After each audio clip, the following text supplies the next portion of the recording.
ಎಲ್ಲರಿಗೂ ನಮಸ್ಕಾರ. ಕೇಣಿಸ್ ಬಸ್ರಿ ಯೂಟ್ಯೂಬ್ ಚಾನಲ್ಗೆ ಎಲ್ಲರಿಗೂ ಸ್ವಾಗತ. ಫ್ರೆಂಡ್ಸ್, ಇವತ್ತಿನ special recipe paneer butter masala recipe.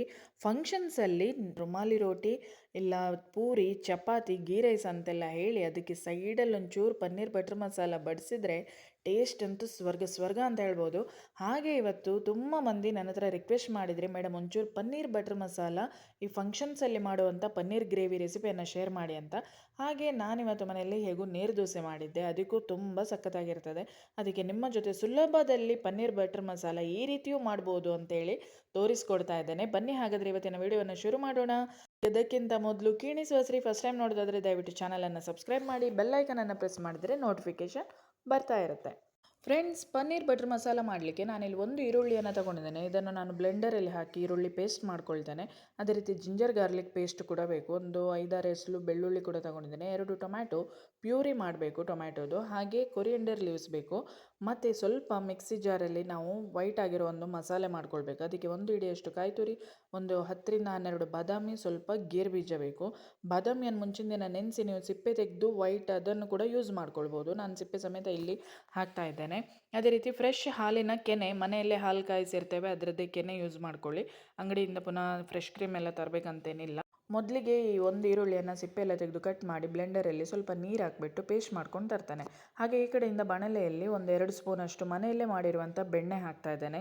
ನಿಮ್ಮ ಹತ್ರ ಅಮೂಲ್ ಇಲ್ಲ ಮಿಲ್ಕಿ ಮಿಸ್ಟ್ ಯಾವ ಬಟರ್ ಇರುತ್ತೆ ಅದನ್ನು ಬೇಕಾದರೆ ಹಾಕೊಳ್ಳಿ. ಎಷ್ಟೊಂದು ಬಟರ್ ಮಸಾಲ, ಬಟರ್ ಅಂತೂ ಬೇಕೇ ಬೇಕು.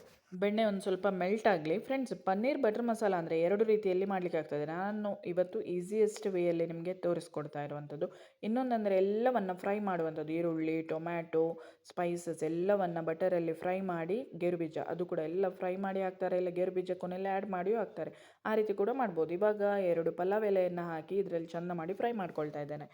ಒಂದು ಸಣ್ಣ ತುಂಡು ಚಕ್ಕೆ ತುಂಡು ಮಾಡಿ ಹಾಕ್ಕೊಳ್ತಾ ಇದ್ದೇನೆ. ಅದೇ ರೀತಿ ಒಂದು 4-5 ಲವಂಗ, ಹಾಗೆ ಒಂದು ಮೊರಾಟಿ ಮೊಗ್ಗು. ಇದನ್ನು ಕೂಡ ಚೆಂದ ಮಾಡಿ ಸ್ಪೈಸಸನ್ನು ಫಸ್ಟ್ ಫ್ರೈ ಮಾಡ್ಕೊಳ್ಳಿ ಆಯಿತಾ, ಬಟರಲ್ಲಿ. ಇವಾಗ ನಾವು ಪೇಸ್ಟ್ ಮಾಡಿಟ್ಕೊಂಡಿರುವಂಥ ಈರುಳ್ಳಿಯ ಪೇಸ್ಟ್ ಇದೆಯಲ್ವ, ನುಣ್ಣಗಾಗಬೇಕು ಪೇಸ್ಟ್ ಅಂದರೆ. ಇದನ್ನು ಹಾಕಿ ಸ್ವಲ್ಪ ಫ್ರೈ ಮಾಡ್ಕೊಳ್ಬೇಕು. ಇದೆಲ್ಲವೂ ಹಸಿ ವಾಸನೆ ಬಿಡೋ ತನಕ ಸ್ವಲ್ಪ ಫ್ರೈ ಮಾಡ್ಕೊಳ್ಳೋದೇ ಮೇಯ್ನ್ ಆಗಿರುವಂಥದ್ದು. 1-2 ಸ್ಪೂನಷ್ಟು ಕೊಬ್ಬರಿ ಎಣ್ಣೆನ ಇವಾಗ ಆ್ಯಡ್ ಮಾಡ್ಕೊಳ್ತಾ ಇದ್ದೇನೆ. ತುಪ್ಪನೂ ಹಾಕ್ತೇನೆ ಆಮೇಲೆ. ಹಾಗೆ ಎಣ್ಣೆ ತುಪ್ಪ ಎಲ್ಲ ಸ್ವಲ್ಪ ಫ್ರೈ ಮಾಡಲಿಕ್ಕೆ ಈಸಿ ಆಗುತ್ತೆ. ಅದೇ ರೀತಿ ಜಿಂಜರ್ ಮತ್ತು ಗಾರ್ಲಿಕ್ ಇದನ್ನು ಸ್ವಲ್ಪ ಕ್ರಷ್ ಮಾಡಿ ನುಣ್ಣಗೆ ಕ್ರಷ್ ಮಾಡಿಬಿಟ್ಟು ತಂದಿದ್ದೇನೆ ಪೇಸ್ಟ್. ಫ್ರೆಶ್ ಆಗಿರುವಂಥ ಮನೆಯಲ್ಲಿ ಮಾಡಿರುವಂಥ ಪೇಸ್ಟ್ ತುಂಬ ರುಚಿಯಾಗಿರುತ್ತೆ ಈ ಥರ ಫ್ರೆಶ್ ಆಗೆಲ್ಲ ಮಾಡ್ಕೊಂಡು ತಿನ್ನೋದ್ರಿಂದ. ಹಾಗೆ ಬ್ಯಾಡಗಿ ಮೆಣಸಿನ ಪುಡಿ 2 ಸ್ಪೂನಷ್ಟು ಹಾಕಿದ್ದೇನೆ. ಸ್ವಲ್ಪ ಅರಶಿನ ಪುಡಿ, ಅದೇ ರೀತಿ ಸ್ವಲ್ಪ ಗರಂ ಮಸಾಲ ಪುಡಿ ಒಂದು ಅರ್ಧ ಸ್ಪೂನ್ ಹಾಕ್ಕೊಳ್ಳಿ. 2 ಸ್ಪೂನಷ್ಟು ಮೆಣಸಿನ ಪುಡಿ ಬೇಕು. ಸ್ವಲ್ಪ ಜೀರಿಗೆ ಪುಡಿ 1 ಸ್ಪೂನಷ್ಟು, ಮತ್ತು 1 ಸ್ಪೂನಷ್ಟು ಕೊರಿಯಂಡರ್ ಪುಡಿ, ಕೊತ್ತಂಬರಿ ಪುಡಿ. ಇದನ್ನು ಕೂಡ ಹಾಕಿ ಚೆಂದ ಫ್ರೈ ಮಾಡ್ಕೊಳ್ಬೇಕಾಯ್ತಾ. ಮಾತ್ರ ಮಸಾಲ ನೋಡಿ ಎಷ್ಟು ಚೆಂದ ಆಗಿದೆ ಫ್ರೈ ಮಾಡ್ಕೊಂಡು. ಈಗ ಇದಕ್ಕೆ 1-2 ಸ್ಪೂನಷ್ಟು ತುಪ್ಪವನ್ನು ಕೂಡ ಆ್ಯಡ್ ಮಾಡ್ಕೊಳ್ತಾ ಇದ್ದೇನೆ. ಈ ರೀತಿ ಹಾಕೋದ್ರಿಂದ ತುಂಬ ಟೇಸ್ಟ್ ಡಬಲ್ ಆಗುತ್ತೆ.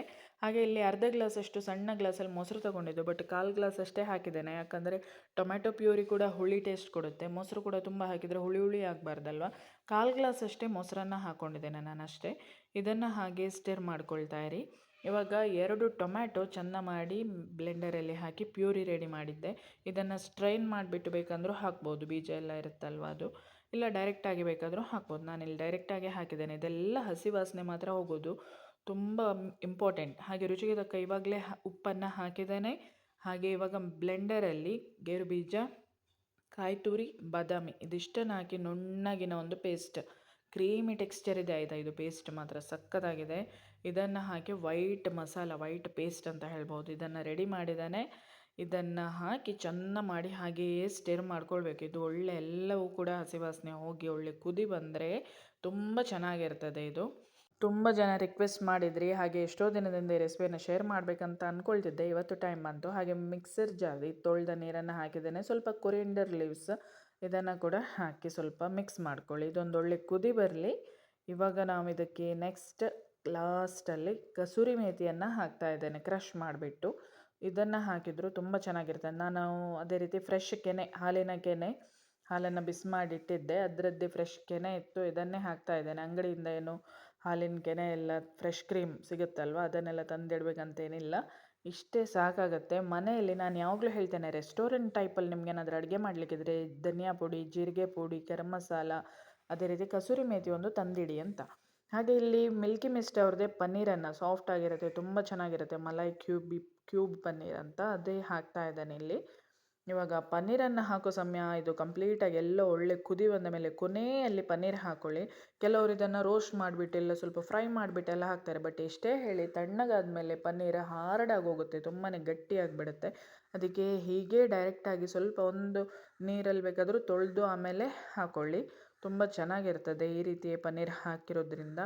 ಇವಾಗಂತೂ ಅತ್ಯದ್ಭುತವಾದ ರುಚಿ ಕೊಡುವಂಥ ಪನ್ನೀರ್ ಬಟರ್ ಮಸಾಲ ರೆಸಿಪಿ. ಎಷ್ಟು ಜನ ನೋಡ್ತಿದ್ದೀರ ಅಷ್ಟು ಜನರ ಬಾಯಲ್ಲೂ ನೀರು ಬರ್ತಾ ಇರುತ್ತೆ. 100% ಅಂತ ಹೇಳ್ಬೋದು. ಸ್ವಲ್ಪ ಬೇಕಾದರೆ ತುಂಬ ತಿಕ್ನೆಸ್ ಇದ್ದರೆ ಸ್ವಲ್ಪ 1/4 ಗ್ಲಾಸಷ್ಟು ಅರ್ಧ ಗ್ಲಾಸಷ್ಟು ನೀರಿನ ಹಾಕಿ ಕನ್ಸಿಸ್ಟೆನ್ಸಿನ ಸ್ವಲ್ಪ ಅಡ್ಜಸ್ಟ್ ಮಾಡ್ಕೊಳ್ಳಿ. ಕೊನೆಯಲ್ಲಿ ಇನ್ನೊಮ್ಮೆ ಬಟರನ್ನು ಹಾಕ್ತಾ ಇದ್ದೇನೆ. ಆಲ್ಮೋಸ್ಟ್ ನಾನೊಂದು 3 ಸ್ಪೂನಷ್ಟು ಬಟರನ್ನು ಹಾಕಿದ್ದೇನೆ. ಬಟರ್ ಮಸಾಲ ಅಲ್ವಾ, ಅದೇ ರೀತಿ ಬಟರ್ ಮಸಾಲ ಇನ್ನೊಂದು ರೀತಿಯಲ್ಲಿ ಕೂಡ ಮಾಡ್ತಾರೆ. ಇದು ನಾನು ಈಸಿಯೆಸ್ಟ್ ರೆಸಿಪಿ, ಬೇಗನೆ ನನಗೊಂದು ಹಿಡಿದದ್ದು ಕರೆಕ್ಟ್ ಟೈಮ್ ಅಂದರೆ ಒಂದು 10 ರಿಂದ 12 ನಿಮಿಷದೊಳಗೆ. ಸಣ್ಣ ಬ್ಲೆಂಡರ್ ತಗೊಂಡಿರೋದ್ರಿಂದ ನಾನು ತುಂಬ ಉಪಯೋಗ ನನಗೆ ಅದು. ರಪ ಒಂದು ಹಾಕಿ ಗ್ರೈಂಡ್ ಮಾಡಿಕೊಂಡ್ರೆ ಆಯಿತು. ಇವಾಗ ಬಟರ್ ಮಸಾಲ ರೆಡಿ ಆಗಿದೆ, ಕುದಿ ಬಂದಿದೆ. ಇವತ್ತು ನಮಗೆ ರೋಸ್ಟ್ ಆಗಿರುವಂಥ ಒಳ್ಳೆ ಸಾಫ್ಟ್ ಆಗಿರುವಂಥ ನೀರು ದೋಸೆ ಮಾಡಿದ್ದೆ, ಮಕ್ಕಳ ಫೇವ್ರೇಟ. ಹಾಗೆ ಅವರಿಗೆ ಟಿಫನ್ಗೂ ಇದೆ ಇಬ್ರಿಗೂ.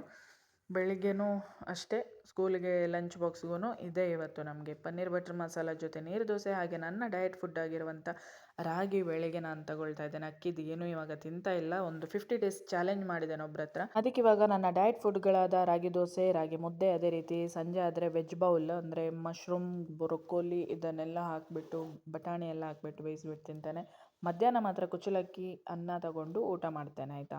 ಹಾಗೆ ತುಂಬ ತೀರ ಫುಡ್ ಅನ್ನ ಎಲ್ಲ ಬಿಡೋದು ಆ ರೀತಿ ಎಲ್ಲ ನಂದು ಡಯಟ್ ಇಲ್ಲ. ಬಟ್ ರಾಗಿ ಎಲ್ಲ ತಿನ್ನೋದ್ರಿಂದ ಕೆಲವರು ವೆಯ್ಟ್ ಗೇಯ್ನ್ ಆಗುತ್ತೆ ಅಂತ ಹೇಳ್ತಾರೆ. ಬಟ್ ವೆಯ್ಟ್ ಗೇಯ್ನ್ ಆಗೋದಿಲ್ಲ.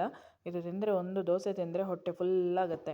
ವೆಯ್ಟ್ ಲಾಸ್ ಮಾಡಬೇಕಂತ ಮನಸ್ಸಿದ್ರೆ ನೀವು ಖಂಡಿತವಾಗಿಯೂ ಸಂಜೆ ಒಂದು 6 ರಿಂದ 6:30 ಒಳಗೆ ಫುಡ್ಡನ್ನು ಇಂಟೇಕ್ ಮಾಡಿ. ಅದರ ನಂತರ ಏನೂ ತಿನ್ನಬಾರ್ದು. ಓಕೆ, ನೆಕ್ಸ್ಟ್ ಇನ್ನೊಂದು ಒಳ್ಳೆ ವಿಡಿಯೋ ಜೊತೆ ಮತ್ತೆ ಸಿಗ್ತೇನೆ. ಎಲ್ರಿಗೂ ಧನ್ಯವಾದ. ನಿಮಗೆಲ್ಲರಿಗೂ ಕೂಡ ತುಂಬ ಹೃದಯದ ಧನ್ಯವಾದಗಳನ್ನು ತಿಳಿಸ್ತಾ ಇದ್ದೇನೆ. Thank you, take care. ಹೀಗೆ ಸಪೋರ್ಟ್ ಮಾಡ್ತಾ ಇರಿ, ಆಯಿತಾ.